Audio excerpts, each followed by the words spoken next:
guys, welcome back to Lakshmi Lokesh YouTube channel guys. So ಇವತ್ತಿನ blog ಒಂದು ವಿಶೇಷತೆ blog ಅಂತ ಅನ್ಬೋದು, ಬಟ್ ತುಂಬ ಬೇಜಾರು ಕೂಡ ಆಗುತ್ತೆ. ಬಟ್ ಏನು ಮಾಡೋದಕ್ಕಾಗಲ್ಲ, ಇರೋದನ್ನು ಶೇರ್ ಮಾಡಲೇಬೇಕು. ಜೀವನ ಹೆಂಗೆ ಹೋಗುತ್ತೋ ಹಂಗೆ ನಡೀಲೇಬೇಕು. ಇವತ್ತು ಅಡುಗೆ ಮಾಡಿಕೊಂಡೆ ಬ್ಲಾಗ್ ಸ್ಟಾರ್ಟ್ ಮಾಡೋಣ ಅಂತ ಅಂದ್ಕೊಂಡಿದ್ದೀನಿ. ಇವತ್ತು ಸ್ಪೆಷಲ್ಲು ಏನಪ್ಪ ಅಡುಗೆ ಅಂದರೆ ಬಸ್ಸಾರು ಮಾಡೋಣ ಅಂತ ಅಂದ್ಕೊಂಡಿದ್ದೀನಿ ಗೈಸ್.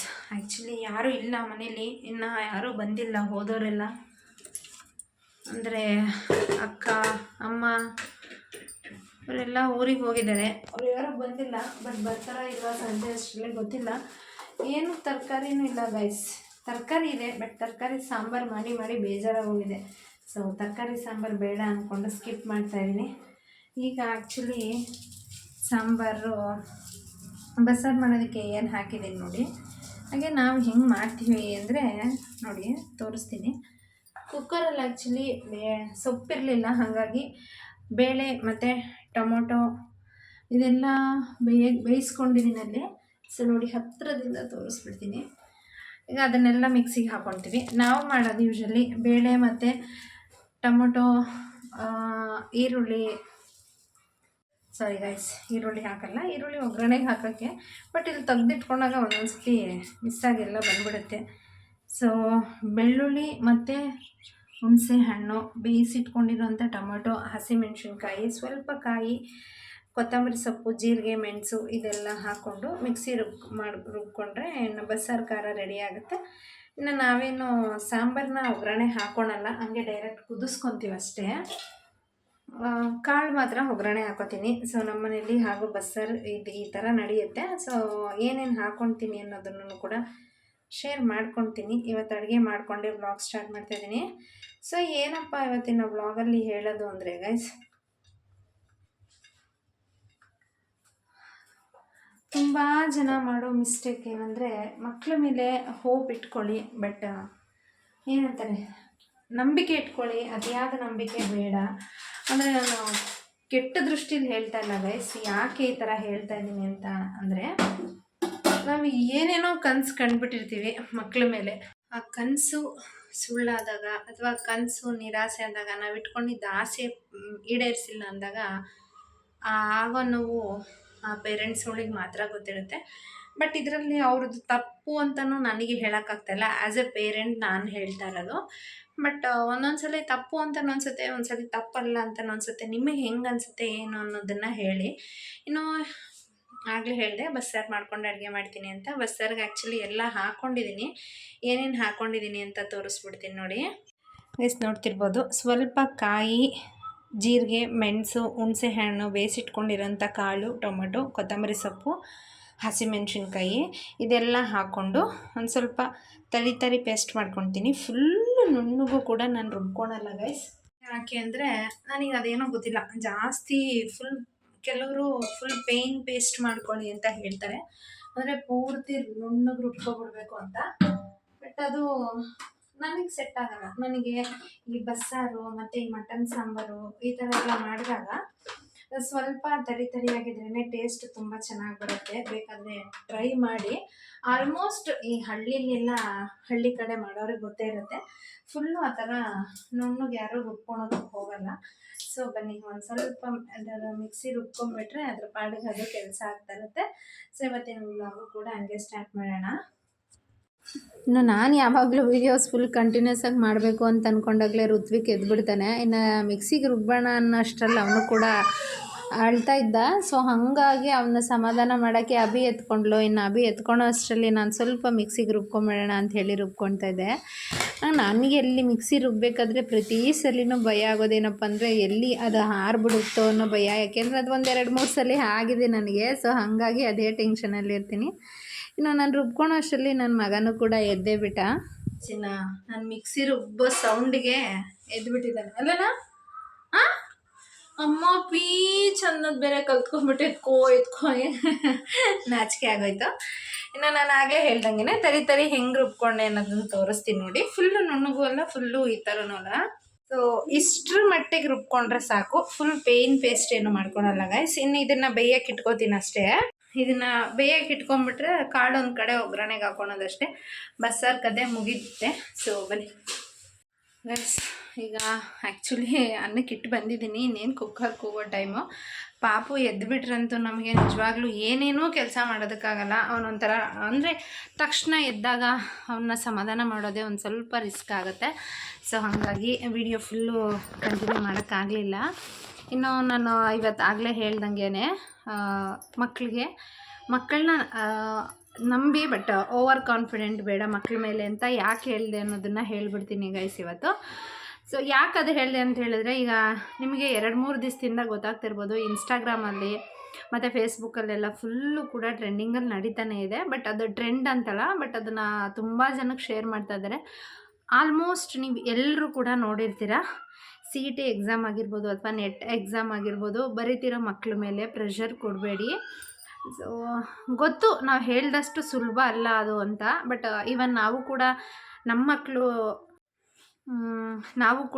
ಮಕ್ಕಳು ಓದಿಲ್ಲ ಅಂದರೆ ಬರ್ದಿಲ್ಲ ಅಂತ ಹೇಳಿದ್ರೆ ಹೊಡಿತೀವಿ, ಬಡಿತೀವಿ, ಎಲ್ಲರೂ ಮಾಡ್ತೀವಿ. ಬಟ್ ಅದು ಯಾವುದೂ ತಪ್ಪು ಅಂತ ಹೇಳೋದಕ್ಕಾಗಲ್ಲ ಗೈಸ್. ಯಾಕೆ ಅಂದರೆ ಎಲ್ಲೋ ಒಂದು ಕಡೆ ನಮಗೆ ಆಸೆ, ಏನಾದರೂ ಸಾಧಿಸ್ಬೇಕು, ನನ್ನ ಮಗಳು ಇದಾಗಬೇಕು, ನನ್ನ ಮಗಳು ಡಾಕ್ಟರ್ ಆಗಬೇಕು, ಅಥವಾ ನನ್ನ ಮಗಳು ಇಂಜಿನಿಯರಿಂಗ್ ಆಗಬೇಕು, ಏನು ಅವ್ರ ಪೇರೆಂಟ್ಸಿಗೆ ಅವ್ರ ಅನುಕೂಲದ ತಕ್ಕನಂಗೆ ಅವ್ರು ಏನು ಆಸೆ ಇಟ್ಕೊಂಡಿರ್ತಾರೋ ಅದಾಗಲೇಬೇಕು ಅನ್ನೋದು ಒಂದು ಕನಸಿರುತ್ತೆ. ಬಟ್ ಆಗಿಲ್ಲ ಅಂದಾಗ ಈ ಥರ ಮಾಡ್ಕೊಳೋದು ಕೂಡ ತಪ್ಪು. ತಂದೆ ತಾಯಿ ಇಷ್ಟು ವರ್ಷ ನಿಮ್ಮನ್ನು ಕಷ್ಟಪಟ್ಟು ಓದಿಸಿರೋದು ಕೂಡ ವೇಸ್ಟ್ ಆಗಿಬಿಡುತ್ತೆ ಅಂತ ಹೇಳೋಕ್ಕೆ ಇಷ್ಟಪಡ್ತೀನಿ. ಯಾಕೆ ಇದನ್ನು ಹೇಳ್ತಾ ಇದ್ದೀನಿ ಅಂತ ಹೇಳಿದ್ರೆ, ನಿನ್ನೆ ನೆಟ್ ಎಕ್ಸಾಮ್ ಒಂದು ಹುಡುಗಿ ಬರೆದಿದ್ದಾಳೆ. ನಾನು ವ್ಲಾಗ್ ಮಾಡಬೇಕು ಅಂತ ಹೇಳಿದ್ರೆ ಇವನು ಮಲಗಿದ್ರೆ ನನ್ನ ವ್ಲಾಗ್ ಫುಲ್ಲು ಕಂಟಿನ್ಯೂ ಮಾಡ್ಬೋದು ಗೈಸ್. ಇಲ್ಲಿ ನೋಡಿ, ಆಗಲೇ ಈಚೆ ಕೂತಿದ್ದ, ಈಗ ಮತ್ತೆ ಬಂದು ಅಮ್ಮ ಅಮ್ಮ ಅಮ್ಮ ಅಂದ್ಕೊಂಡು ಬಂದಿದ್ದಾನೆ.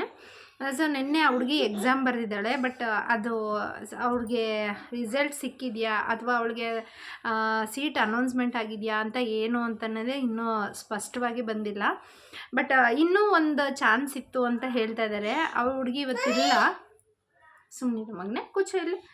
ಸೊ ಆ ಹುಡುಗಿ ಇವತ್ತು ಸೂಸೈಡ್ ಮಾಡ್ಕೊಂಡು ಸತ್ತೋಗಿದ್ದಾಳೆ. ಬಟ್ ಅವ್ರ ತಂದೆ ತಾಯಿ ಆ ಹುಡುಗಿ ಡಾಕ್ಟರ್ ಆಗಬೇಕು ಅಂತ ತುಂಬ ಆಸೆ ಇಟ್ಕೊಂಡಿದ್ಲಂತೆ. ನಾನು ಹೇಳೋದು, ಅಟ್ಲೀಸ್ಟ್ ಅವಳಿಗೆ ಸೆಕೆಂಡ್ PU ಆದಮೇಲೆ ಸೀಟ್ ಸಿಕ್ಕಿಲ್ವಾ, ಇಂಜಿನಿಯರಿಂಗ್ ಆಪ್ಷನ್ ಇತ್ತಲ್ವಾ, ಏನೋ ಒಂದು ಸಾಧಿಸ್ಬೋದಾಗಿತ್ತು ಅಂತ ಆ ಹುಡುಗಿಗೂ ಹೇಳ್ತೀನಿ. ಮತ್ತು ಅವ್ರ ತಂದೆ ತಾಯಿಗೂ ಅಷ್ಟೇ, ನೀನು ಡಾಕ್ಟ್ರೇ ಆಗಬೇಕು ಅಂತಲೂ ಆಸೆ ಇಟ್ಕೊಂಡಿರ್ತಾರೆ, ನಾವು ಇಟ್ಕೊಂಡಿರ್ತೀವಿ. ಅದು ತಪ್ಪು ಅಂತ ನಾನು ಹೇಳೋದಕ್ಕಾಗಲ್ಲ. ಆದರೆ ಆ ಹುಡುಗಿ ದುಡುಕಿದ್ದು ತಪ್ಪು. ಇವರು ನೀನು ಆಗಿಲ್ಲ, ನೀನು ಏನೋ ನಿನ್ಗೆ ಸೀಟ್ ಸಿಕ್ಕಿಲ್ಲ ಅಂತ ಹೇಳಿ ಬೈದಿದ್ರಂತೆ. ಸೊ ಹಾಗಾಗಿ ಡಿಸಿಷನ್ ತೊಗೊಂಡು ಅವಳು ಸೂಸೈಡ್ ಮಾಡ್ಕೊಂಡಿದ್ದಾಳೆ ಗೈಸ್. ಸುಮ್ಮನೆ ಇರೋ ಋತ್ವಿ, ಯಾಕೆ ಹಂಗೆ ಆಡ್ತೀಯಾ? ಅದು ಅವ್ರ ಪೇರೆಂಟ್ಸ್ ಆ ಥರ ಬೈದಿಲ್ಲ ಅಂದಿದ್ರೆ ಮೇ ಬಿ ಅವಳು ಆಗ್ತಿರ್ಲಿಲ್ವೋ ಟೆನ್ಷನಿಗೆ ತೊಗೊಂಡಿದ್ದಾಳೋ ಏನೋ ಗೊತ್ತಿಲ್ಲ. ಎಲ್ರಿಗೂ ಪ್ರತಿಯೊಬ್ರಿಗೂ ಕೂಡ ಒಂದು ಕನಸು ಅನ್ನೋದಿರುತ್ತೆ. ಬಟ್ ಅವಳು ಕೂಡ ತುಂಬ ಅಂದರೆ ತುಂಬಾ ದುಡುಕ್ಬಿಟ್ಟಿದ್ದಾಳೆ ಅಂತಲೂ ಕೂಡ ನನಗನ್ಸುತ್ತೆ. ಯಾಕೆ ಗೊತ್ತಾ, ಒಂದು ಸೆಕೆಂಡ್ PUC ಹುಡುಗಿನ ಸೈನ್ಸ್ ತೊಗೊಂಡು ಅವಳು 10th ಕೂಡ 96% ತೊಗೊಂಡು ಅಷ್ಟು ಸ್ಕೋರ್ ಮಾಡಿರೋ ಹುಡುಗಿ ಇನ್ನೇನು ಕೈಗೆ ಸಿಕ್ಕಿ ದುಡಿಯೋ ಅಂಥದ್ದಲ್ಲಿ ಈ ಥರ ಮಾಡಿಕೊಂಡ್ರೆ ಅವ್ರ ತಂದೆ ತಾಯಿಗೆ ಏನಾಗಿರಬೇಕು. ಅದರಲ್ಲೂ ಒಬ್ಬಳೇ ಮಗಳು ಇರ್ತಾಳಲ್ಲ. ಸೊ ಒಬ್ಬೊಬ್ಬಳೇ ಮಗಳು ಅಥವಾ ಒಬ್ಬೊಬ್ಬನೇ ಮಗ ಇರೋನು ಈ ಥರ ಆಗಿಬಿಟ್ರೆ ಎಷ್ಟು ನೋವಾಗುತ್ತೆ ಅನ್ನೋದು ಅವ್ರ ಪೇರೆಂಟ್ಸಿಗೆ ಮಾತ್ರ ಗೊತ್ತಿರುತ್ತೆ. ಈ ಹಿಂದೆನೂ ಅಷ್ಟೇ, ಲಾಸ್ಟ್ ಈಗ ನಮಗೆ ಕಪ್ ಬಂದಾಗ ವಿರಾಟ್ ಕೊಹ್ಲಿನ ನೋಡೋದಕ್ಕೆ ಹೋಗಿ ಹಾಸನಲ್ಲಿ ಒಂದು ಹುಡುಗ, ಅವರು ಒಬ್ಬನೇ ಮಗ ಕೋಟಿಗಿದ್ದಾರೆ ಅಂಥೇಳಿ ಅವನಿಗೂ ಸತ್ತಾಗ ಅವರಪ್ಪ ಆ ಇನ್ಸಿಡೆಂಟ್ ಎಲ್ಲ ನಮಗಿನ್ನೂ ಕಣ್ಣು ಮುಂದೆನೇ ನೆನಪಿರೋ ಥರ ಇದೆ. ಯಾಕೆಂದರೆ ಅವನ ಸಮಾಧಿ ಮುಂದೆ ಹೋಗಿ ಅವನು ಅಲ್ಲೇ ಮಲ್ಕೊಂಡು ನಾನು ಇಲ್ಲೇ ಮಲಗಿಬಿಡ್ತೀನಿ ಅಂತ ಹೇಳಿದ್ದೆಲ್ಲ ನ್ಯೂಸಲ್ಲಿ ನೋಡಿ ಎಲ್ಲ ಪೇರೆಂಟ್ಸ್ಗೂ ತುಂಬ ಅಂದರೆ ತುಂಬ ನೋವಾಗ್ಬಿಟ್ಟಿರುತ್ತೆ. ಬಟ್ ಆ ಥರ ಮಾಡ್ಕೋಬೇಡಿ ಯಾರೂ ಅಷ್ಟೇ. ಎಲ್ಲದಕ್ಕೂ ಅದು ಒಂದೇ ಕಾರಣ ಇಲ್ಲ. ಸೂಸೈಡ್ ಮಾಡ್ಕೊಂಡು ನಾವೇನು ತಾನೇ ಸಾಧಿಸ್ತೀವಿ. ಸೊ ಅದರಲ್ಲಿ ಏನು ಸಾಧಿಸೋದಕ್ಕಾಗಲ್ಲ. ಸಾಧಿಸೋದಿದ್ರೆ ಇದ್ದು ಸಾಧಿಸಿ. ಈ ಥರ ತಂದೆ ತಾಯಿಗೂ ನೋವು ಕೊಟ್ಕೊಂಡು ನೀವು ನೋವು ಮಾಡಿಕೊಂಡು ಹೋಗುವಂಥದ್ದು ಏನೂ ಇರಲ್ಲ.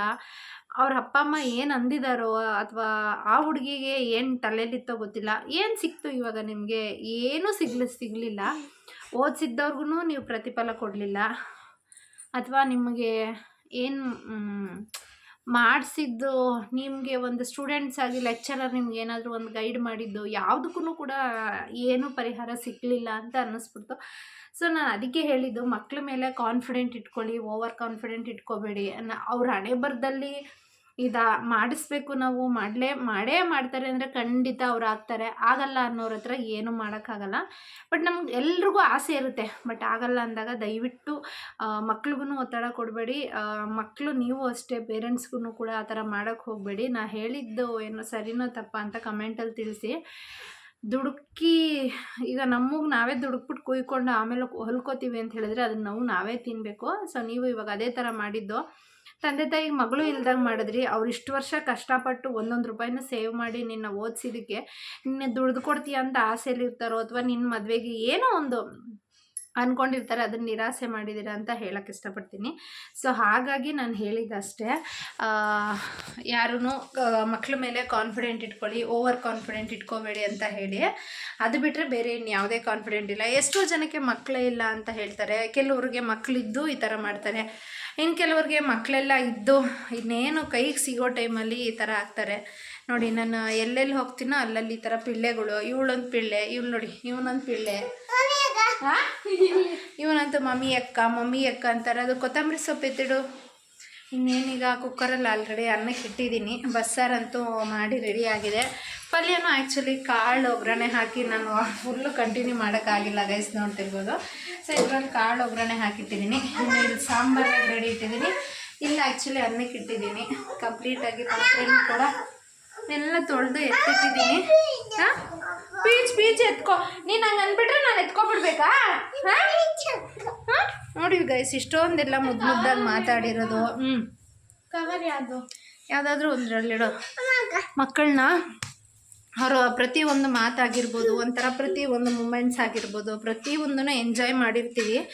ಇವಾಗ ಇಷ್ಟು ಚಿಕ್ಕ ಹುಡುಗರನ್ನ ನಾವು ಅಷ್ಟು ದೊಡ್ಡ ಹುಡುಗರನ್ನ ಮಾಡಿರ್ತೀವಿ ಅಂದರೆ ಎಷ್ಟು ಶ್ರಮ ಪಟ್ಟಿರ್ತೀವಿ ಅನ್ನೋದು ನಮಗೆ ಮಾತ್ರ ಗೊತ್ತಿರುತ್ತೆ. ಅದರಲ್ಲೂ ತುಂಬ ಆಸೆ ಇಟ್ಕೊಂಡು ಏನೋ ಒಂದು ಮಾಡಬೇಕು ಅಂತ ಹೊರಟಿರ್ತೀವಿ. ಹಿಂಗೆ ಆಗಿಬಿಟ್ರೆ ಹೆಂಗೆ, ನಾವೇ ನನ್ನ ಮಗ ಹಿಂಗಂದ, ನನ್ನ ಮಗ ಈಗ ಮಾತಾಡೋಕ್ಕೆ ಸ್ಟಾರ್ಟ್ ಮಾಡ್ದೆ ಅಂತ ಆಸೆ ಪಟ್ಟಿರ್ತೀವಿ. ಅಂಥದ್ರಲ್ಲಿ ಅವ್ರದ್ದಿಲ್ಲ ಅಂತ ಹೇಳಿದಾಗ ತುಂಬಾ ಅವ್ರಿಗೂ ಇದಾಗ್ತಾ ಇರುತ್ತೆ. ಯಾರೂ ಆ ಥರ ಮಾಡ್ಕೊಳ್ಳೋದಕ್ಕೆ ಹೋಗ್ಬೇಡಿ. ಅನ್ನಕ್ಕಿಟ್ಟಿದೆ ಗಾಯ್ಸ್, ಅನ್ನನೂ ಮುಗೀತು. ಇನ್ನೇನೋ ಹುಡುಗರಿಗೆ ಊಟ ಮಾಡಿಸ್ಬೇಕಷ್ಟೇ. ಸೊ ಇವತ್ತು ವ್ಲಾಗ್ ಇಲ್ಲಿಗೆ ಮುಗಿಸ್ತಾ ಇದ್ದೀನಿ. ನನ್ನ ವ್ಲಾಗಿಂದ ಆ್ಯಕ್ಚುಲಿ ಯಾರಿಗಾದರೂ ಬೇಜಾರಾಗಿದ್ದರೆ ಐ ಆಮ್ ರಿಯಲಿ ಸಾರಿ. ನನಗೆ ಅನಿಸಿದ್ದನ್ನು ನಾನು ಹೇಳಿದ್ದೀನಿ ಅಷ್ಟೇ. ಎಲ್ಲ ಪೇರೆಂಟ್ಸು ಒಂದೇ ಥರ ಇರೋದಕ್ಕೂ ಆಗಲ್ಲ, ಎಲ್ಲ ಮಕ್ಕಳು ಒಂದೇ ಥರ ಇರೋಲ್ಲ. ಬಟ್ ನಾನು ಹೇಳೋದು, ನಂಬಿಕೆ ಇಟ್ಕೊಳ್ಳಿ, ಅದ್ಯಾವುದು ವಿಶ್ವಾಸ ಬೇಡ. ಮತ್ತು ಎಲ್ಲ ಮಕ್ಕಳು ಅಷ್ಟೇ, ನೀವು ಚೆನ್ನಾಗಿ ಓದದೇ ಇರಿ, ತಂದೆ ತಾಯಿಗೆ ಮಕ್ಕಳು ಅಷ್ಟೇ ಇಂಪಾರ್ಟೆಂಟ್ ಆಗಿರ್ತಾರೆ. ಯಾರು ಕೂಡ ಆ ಥರದಕ್ಕೆ ಟ್ರೈ ಮಾಡೋದಕ್ಕೆ ಹೋಗಬೇಡಿ. ಕಡೆ ಪಕ್ಷ ತಂದೆ ತಾಯಿಗಾದರೂ ಒಳ್ಳೆ ಮಕ್ಕಳಾಗಿರಿ ಅಂತ ಹೇಳೋಕ್ಕೆ ಇಷ್ಟಪಡ್ತೀನಿ. ಇನ್ನು ಇವತ್ತಿನ ವ್ಲಾಗ್ ಆ್ಯಕ್ಚುಲಿ ಇಲ್ಲಿಗೆ ಮುಗಿಸ್ತಾ ಇದ್ದೀನಿ ಗೈಸ್. ವಿಡಿಯೋ ಇಷ್ಟ ಆಗಿದ್ದರೆ ಲೈಕ್ ಮಾಡಿ, ಶೇರ್ ಮಾಡಿ. ಹಾಗೆ ಇನ್ನೂ ಯಾರ್ಯಾರು ನನ್ನ ಚಾನಲ್ನ ಸಬ್ಸ್ಕ್ರೈಬ್ ಮಾಡಿದಿರ ನೋಡ್ತಾ ಇದ್ದೀರಾ, ಸಬ್ಸ್ಕ್ರೈಬ್ ಮಾಡ್ಕೊಂಡು ಸಪೋರ್ಟ್ ಮಾಡಿ. Thank you all. ಇದುವರೆಗೂ ಸಪೋರ್ಟ್ ಮಾಡಿರೋ ಪ್ರತಿಯೊಬ್ಬರಿಗೂ ಕೂಡ thank you. Love you all.